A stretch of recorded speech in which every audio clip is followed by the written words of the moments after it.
Hey there guys, and welcome to another Assetto Corsa video. This time we are in probably my favourite Grand Prix car of all time, the 1990 Ferrari Formula 1 car, as driven by Nigel Mansell and Alain Prost. And as you can hear, this car is fucking loud. There we are, we've moved to an outside view so I can actually hear myself think. So yeah, this car made in 1990, or designed for the 1990 Formula 1 season, and of course it was an evolution of the 1989 Ferrari, and both cars just absolutely gorgeous. Probably the most sleek and beautiful Ferraris ever, I would say. Yeah, just absolutely beautiful. Oh my god. The only disappointing thing I would say with this Ferrari is that not the fact that it's the mod itself, it's the fact that Ferrari was so technologically advanced at this point. They were pretty much, well, the 1989 season anyway, they developed this sequential gearbox which we would later know as standard in Formula 1, the flappy paddle gearboxes. And whilst that's great for a car like this, I would love to have driven this car with a proper H-shift gearbox. But anyway, let's get into first gear and roll off. Just such an awesome sound. We're going to put it into third gear so we don't risk wheel spinning out of the pits here at Imola. And oh my god, this car feels amazingly light.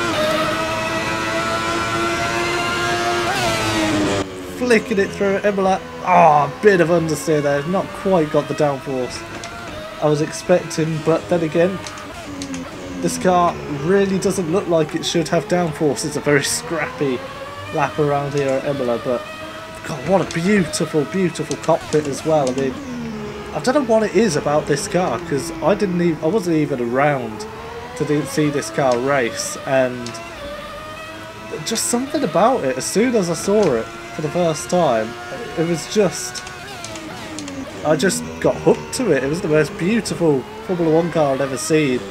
And of course, me being a sound nut, gotta love the sound of that V12 screaming down the start finish straight here at Imola. God, what a beautiful, beautiful car.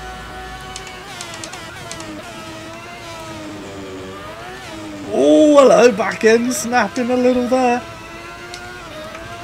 Whoa! Nearly putting it into the tyre barrier there. And of course, this is during a time where Formula 1 was shrouded in controversy. Of course, the 1989 season with Ayrton Senna and Alain Prost coming together at Suzuka. Nevertheless, coming into this season, Prost had moved to Ferrari because he couldn't deal with the politics apparently Senna had within McLaren and just couldn't get on with him as a teammate. And yeah, partnered with Nigel Mansell, who unfortunately didn't really get on with Prost. So a lot of people say that Senna was, you know, known to cause issues, but let's be honest, throughout, well, certainly after Prost had teamed up with Senna at McLaren, he started to become a little bit difficult as a teammate as well. I mean, he ended up being sacked from Ferrari, so I think that really just says a lot about Alain Prost throughout the later part of his career, and then moving to Williams, of course, for the 93 season and vetoing Ayrton Senna and Nigel Mansell for the second seat. So yeah, say what you want about Ayrton Senna, Alain Prost was not prone to being a good boy either in Formula 1. Oh, just a little bit of understeer there. Getting back to this car though, it's just so simple the way it's designed. I mean, the mirrors are just sticks that just stick up from the side of the chassis. The front wing is sleek and simple. The rear wing, just simple, I think, is the word to describe these cars, but yet effective. Yeah, so this car indeed did have a 7-speed semi-sequential or semi-automatic gearbox, which was revolutionary for Formula 1 terms. This car would go on to take 6 wins in that 1990 season, with Alain Prost picking up 5 of them and Nigel Mansell just the one in Portugal, which is such a shame because I think Nigel Mansell probably was, well, throughout his whole career he definitely was always challenging for a championship when he was in the right car, but for some reason at Ferrari in that 1990 season just didn't quite work out for him for some whatever reason, be reliability or just pure misfortune of luck really.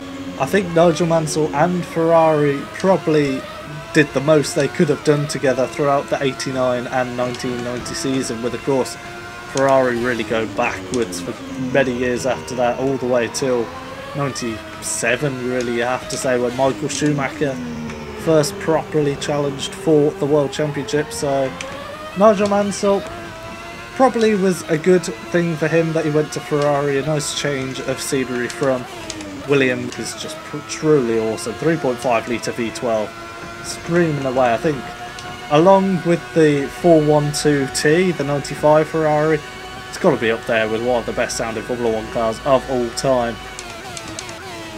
Ferrari really do know how to make, oh, such a snap through there.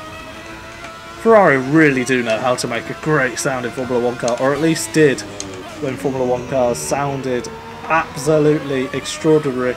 I'm not really chasing any lap time with this because it's just one of those cars where I just absolutely love it. It's, you know, I just love to appreciate it for what it truly is. It's just awesome, to be honest. In VR you see the red gloves, you see the Ferrari suit when you look down, you're just shrouded in red, you see the Fiat badges down the side, and you just know you're driving a Ferrari. Bloody hell, we caught that one.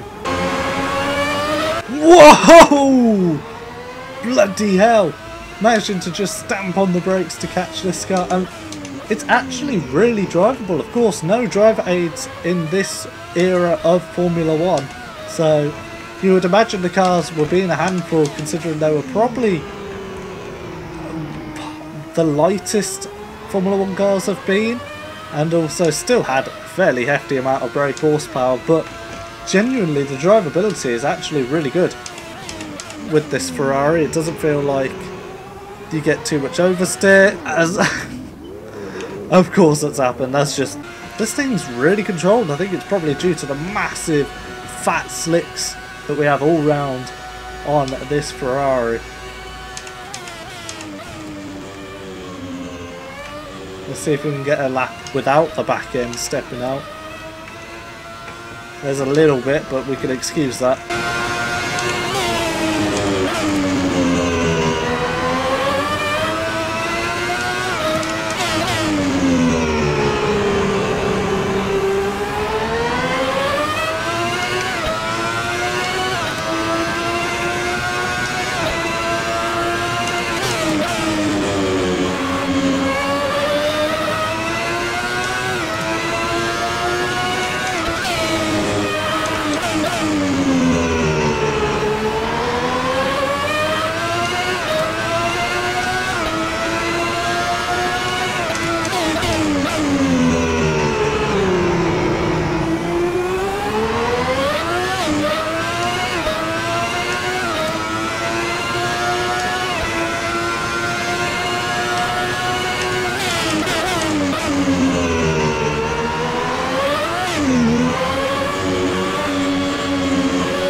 Oh my god, what a machine.